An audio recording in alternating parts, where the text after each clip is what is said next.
सभी भक्तों का हमारे YouTube चैनल पर हार्दिक स्वागत है।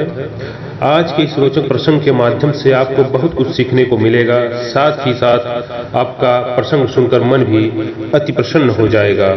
शुरू होने से पहले आप सबसे एक निवेदन है कि यदि आपको यह प्रयास अच्छा लगा है तो कृपया चैनल को सब्सक्राइब कर लें तथा दोस्तों एवं परिवार वालों के साथ ज्यादा से ज्यादा शेयर करें। एक व्यक्ति पढ़कर आया, उसने बहुत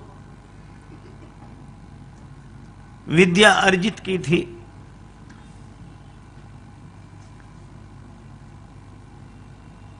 मां ने कहा कि बेटा तू अभी अभी लौटा है,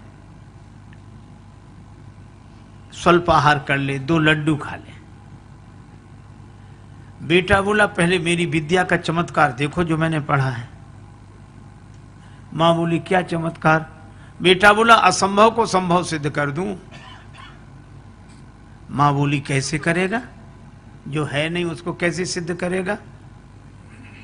पिता भी पास आकर बैठ गया कि देखें इसकी विद्या।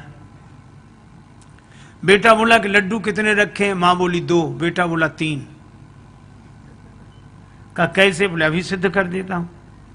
कहा गिनो। मां ने गिनना शुरू किया। 1 लड्डू में 1, दूसरे लड्डू पर उंगली रखी 2। बेटा बोला 2 और 1 3।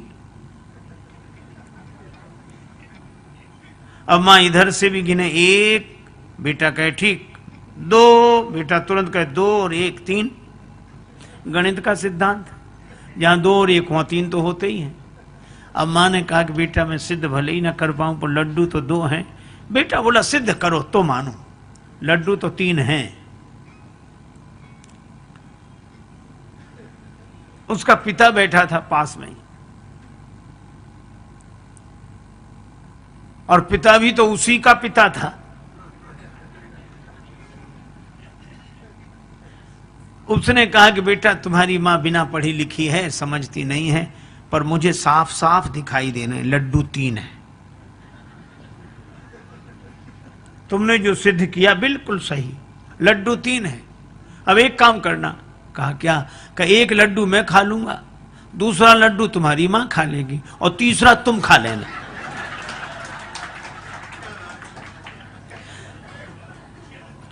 अरे भाई हाथ लगा क्या?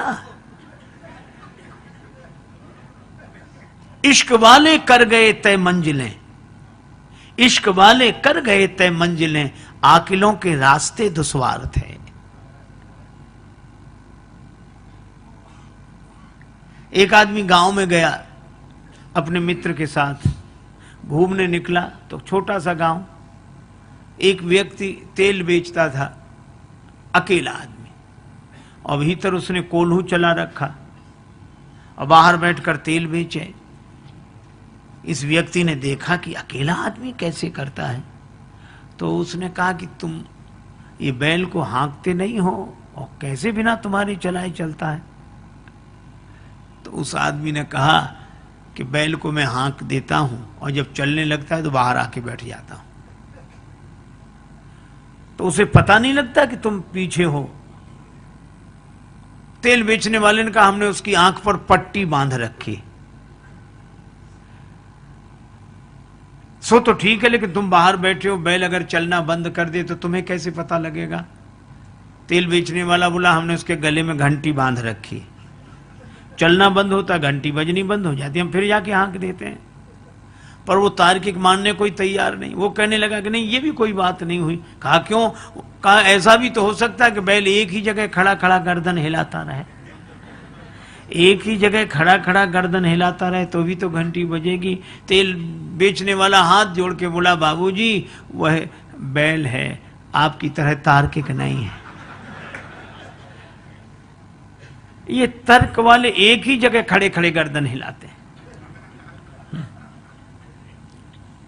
अरे भाई भगवान की भक्ति का सुख लो, भगवान की भक्ति का आनंद लो।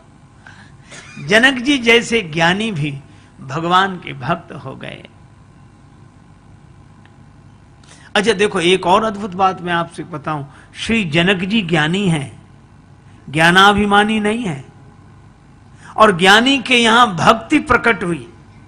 श्री सीता जी अच्छा, भक्ति की क्या पहचान है कि भक्ति प्रकट हुई? का भक्ति के प्रकट होते ही वर्षा होने लगी। वर्षा ऋतु रघुपति भगति तुलसी साल सुदास। भक्ति के कारण वर्षा होती है।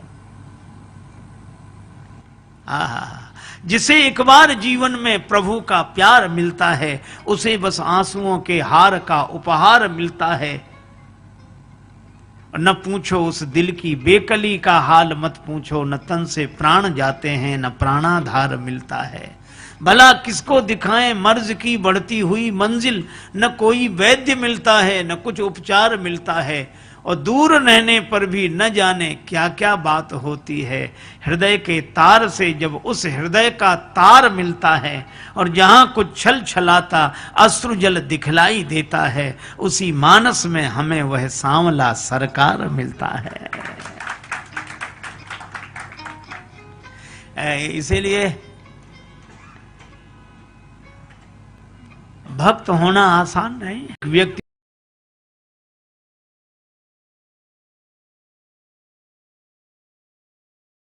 इस प्रसंग के अंत में मैं सभी भक्तों से कहना चाहूंगा कि आपको इस प्रसंग के माध्यम से क्या सीखने को मिला, आप उसे कमेंट बॉक्स में कमेंट करके अवश्य बताएं। और अगर आपको कुछ अच्छा सीखने को मिला है तो इस वीडियो को अपने परिवार वालों के साथ, दोस्तों के साथ ज्यादा से ज्यादा शेयर करें, वीडियो को लाइक करें, चैनल को सब्सक्राइब करें। हम मिलेंगे नेक्स्ट नए प्रसंग के साथ। तब तक के लिए आप लोग अपना ख्याल रखिए, ध्यान रखिए।